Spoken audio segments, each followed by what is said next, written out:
How did you become such a purist? Mine was a generation that grew up learning to play music, not by belonging to some school or being in some community or you know, doing an apprenticeship, but by listening to records.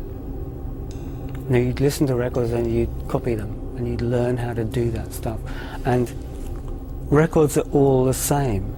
They all look like this table here, black things, and they've got grooves in. And it could be an opera on there, and it could be Schoenberg on there, and it could be a cheesy pop album on there, and it could be jazz on there. It could be ethnic music recorded in the Amazon jungle. It's all the same. And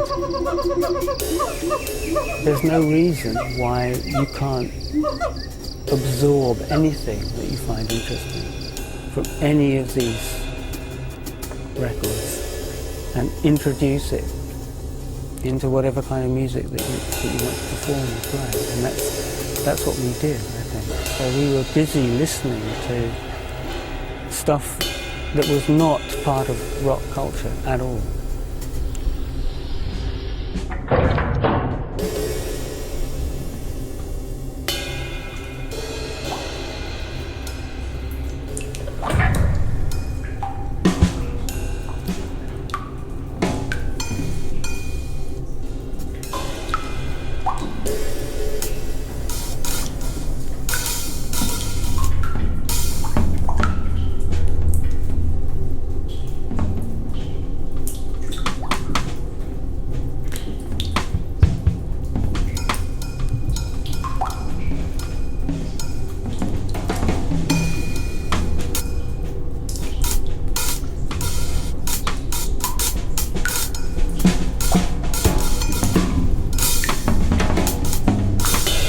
No, Henry Kell was a kind of dream band, really, for me, and also it was my education. It was all of our education, because we really, and we're talking 1971 here, we really covered the ground between completely through composed music, every note written down on paper, learn complicated, difficult stuff, to completely improvised, no plan, no nothing music, with the various stages between also covered, things which were partly composed with big open spaces where things could be changed night to night. So it was like a laboratory in Henry Kell, where in the course of improvising, composers would note down things which emerged, and then they would appear in some composition at a later date.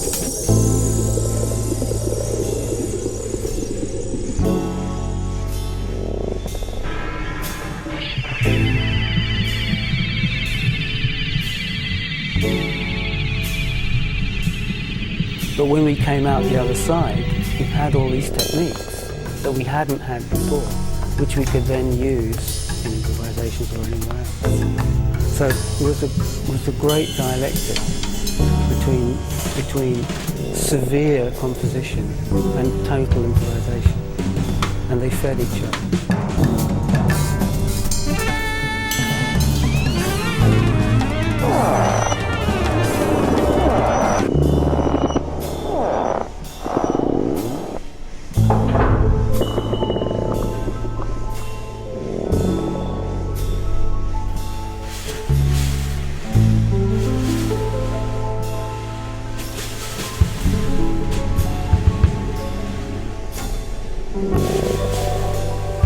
And in a way, I have to say that I think by the 70s it was all over.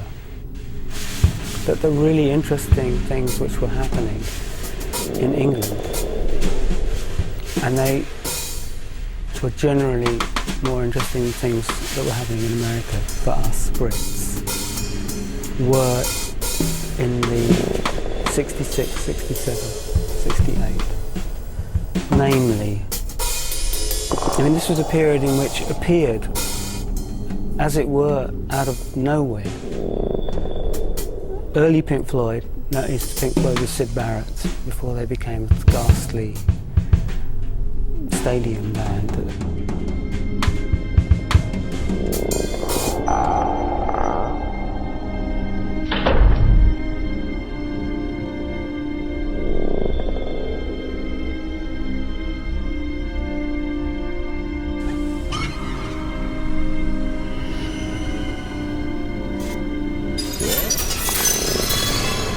Zappa, yes, Zappa, an influence for everybody. I mean, Zappa was, for all the things one can say about him, there's only ever been one like him.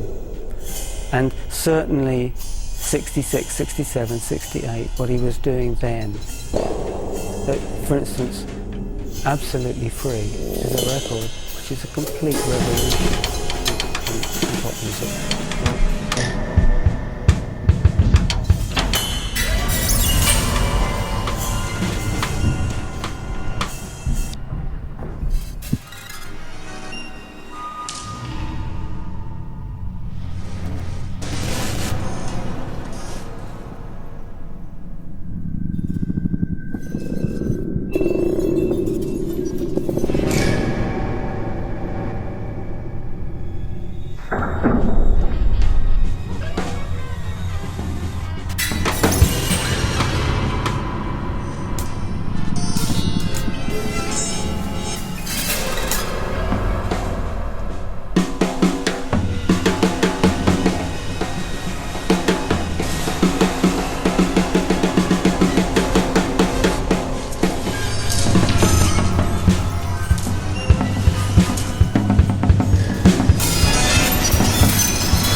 Thousands of years of one kind of folk music or another. There's a million of them. But they're all basically mediated by memory. And this kind of mediation produces a certain kind of music. Produces a music which always has to be reinvented. That's basic. No. Music, by definition, sound, by definition, is a thing which is always disappearing. It's gone. You know, I speak, it's gone. It's gone, it's gone forever. It will never come back. So there's no record of it. That's the history of it. And as you write something down that somebody says, you know, the sound of their voice is gone. You may capture the words, but the sound is gone. It's the great thing about sound, is that it's always disappearing. It's about forgetting. Forgetting is good. We like forgetting. Sound, by definition, is a thing which is always disappearing. Sound, by definition, is a thing which is always disappearing. Sound, by definition, is a thing which is always disappearing. Sound, by definition, is a thing which is always disappearing. Sound, by definition, is a thing which is always disappearing. Sound, by definition, is a thing which is always disappearing.